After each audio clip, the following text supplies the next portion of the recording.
আমি ফিরে এসে আরো যা জানতে পারছি সেটা হলো তারা আমার স্ত্রীর সাথে আমার রুমের দক্ষিণ দিকে দুটো ছোট ভেন্টিলেটর ছিল, ওগুলো দিয়ে মাঝে মাঝে একটু আলো দেখা যেত।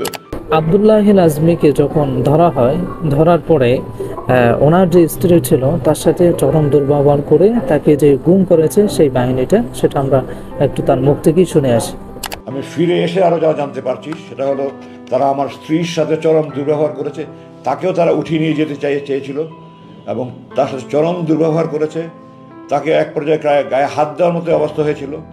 দ্বিতীয়ত যে বিষয়টা নিয়ে আলোচনা করব সেটি হচ্ছে যে উনি একটা জায়গায় স্পষ্ট বলেছেন যে 29,794 ঘন্টার কাহিনী যদি 29,794 দিনও যদি উনি বলেন তাহলে এটাকে শেষ করা যাবে না। 29,794 ঘন্টার কাহিনী 29,794 দিন বলেও শেষ করা যাবে না। এটা থেকে বোঝা যায় যে একজন মানুষের ভিতরে কতটা কষ্ট এবং চাপা কান্না লুকিয়ে আছে। ওনাকে যে রুমটাতে রাখা হয় সেই রুমটার একটা পাশে জানালা ছিল, কিন্তু সিসি ক্যামেরায় তারা চেক করে দেখে যে এই জানালা দিয়ে কিছুটা আলো প্রবেশ করে। আমার রুমের দক্ষিণ দিকে দুটো ছোট ভেন্টিলেটর ছিল, ওগুলো দিয়ে মাঝে মাঝে একটু আলো দেখা যেত।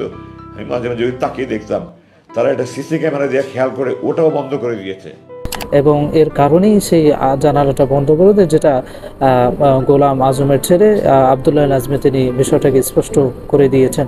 তাহলে বুঝেন একটা মানুষ তার বাঁচার জন্য যে বিষয়গুলো প্রয়োজন তার ভিতরে অন্যতম হচ্ছে যে সে সূর্যের আলো দেখতে পাবে। এটা একটা প্রত্যেক মানুষের আল্লাহ তাআলার পক্ষ থেকে দেয়া প্রত্যেক মানুষের একটা অধিকার, কিন্তু সেই অধিকার থেকে তাকে প্রায় বঞ্চিত করে রেখেছে 8 বছর ধরে। এটা একটা মানুষের উপরে বয়ে চলা কত বড় একটা অন্যায় এবং অপরাধ এবং নির্যাতন, সেটা যদি আমাদের নিজেদের উপরে না আসে সেটা কোনোভাবেই আমরা বুঝতে পারবো না, যেটা আব্দুল্লাহ আজমি ফেস করেছেন।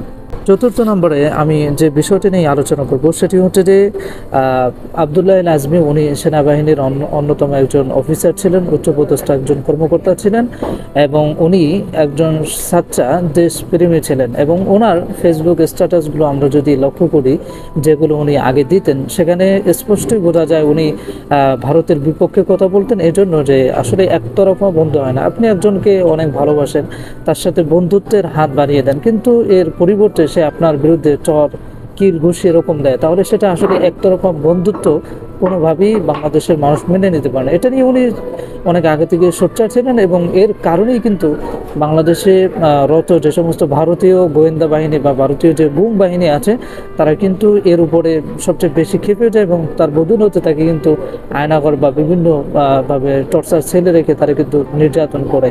এবং আমি সর্বশেষ আরেকটা বিষয় বলবো, সেটা হচ্ছে যে আব্দুল্লাহ আজমি অত্যন্ত দেশপ্রেমিক মানুষ এবং আমার মনে হয় যে তাকে তার স্থানটা দিয়ে দেওয়া দরকার, এবং তাকে যদি তার স্থানটা দিয়ে দেওয়া হয় তাহলে সে অবশ্যই বাংলাদেশের মানুষের জন্য অনেক কিছু করতে পারবে ইনশাআল্লাহ, এটাই আমি মনে করি।